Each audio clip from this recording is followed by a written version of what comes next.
chém chết là bùi trong nhà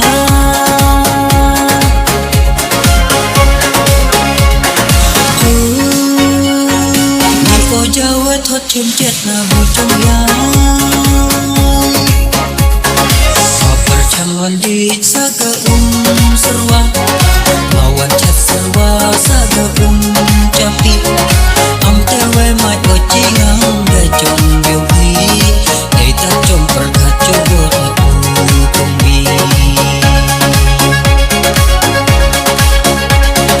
am tewe mai kocingang da jom biuhi kita jom perkat coba aku kumbi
thoát chém chết là bùi trong nhà